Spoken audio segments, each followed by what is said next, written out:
মই আজি আপোনালোকৰ মাজলৈ এটা শুকান ফলৰ ৰেচিপি লৈ আহিছোঁ। এই ৰেচিপিটো মই আজি বহুত বছৰ ধৰি বনাই আহিছোঁ আৰু যেতিয়াৰ পৰা শ্ৰেয়স জন্ম হৈছে তেতিয়াৰ পৰা মই এইটো বহুত বেছিকৈ বনাইছোঁ।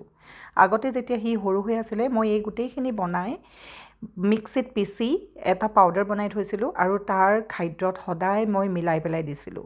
এতিয়া যেতিয়া সি অলপমান ডাঙৰ হ'ল সেইটো কাৰণে মই ইয়াত আৰু কেইটামান বস্তু বেছিকৈ এড কৰিব ধৰিলোঁ। আপোনালোকে দেখিছে ইয়াত মই কি ব্যৱহাৰ কৰিছোঁ। আমিতো আমাৰ ভাষাত অসমীয়াত বাদাম বুলিয়েই কওঁ। এয়া আমণ্ড আছে, আখৰোট আছে, পিস্তা বাদাম আছে, তাৰপিছতে যিবিলাক কেইটামান চিৰা, আপুনি যদি বিচাৰে নাৰিকলো অলপমান ইউজ কৰিব পাৰে, কেঁচা নাৰিকল, তাৰপিছতে কৰ্ণফ্লেক্স, আৰু এইটো হৈ গ'ল আপোনাৰ ৰঙালাওৰ গুটি। তাৰপিছতে তাতে আপুনি যদি অকণমান মছলা দিব খোজে, ধনিয়া, জিৰা পাউডাৰ, নিমখ অকণমান, আৰু মই এইটো বনাইছোঁ এয়াৰ ফ্ৰায়াৰত। আপোনাৰ যিসকলৰ ওচৰত এয়াৰ ফ্ৰায়াৰ নাই আপোনালোকে কেৰাহীটো বনাব পাৰে। আৰু এই বগা ৰঙৰটো যে সেইটো মখনা বুলি কয়, সেইটো ফক্স নাটছ, সেই ফক্স নাটছটো অলপমান এড কৰিছোঁ মই।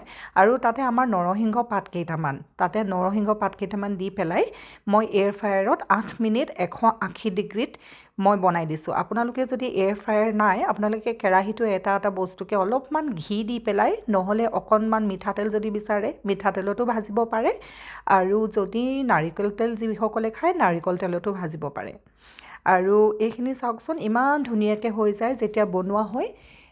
এইখিনি আপুনি চাহৰ লগতো খাব পাৰে, আৰু যিবিলাক স্কুললৈ ল'ৰা ছোৱালী যায় তেখেতসকলকো আপোনালোকে টিফিনত দিব পাৰে।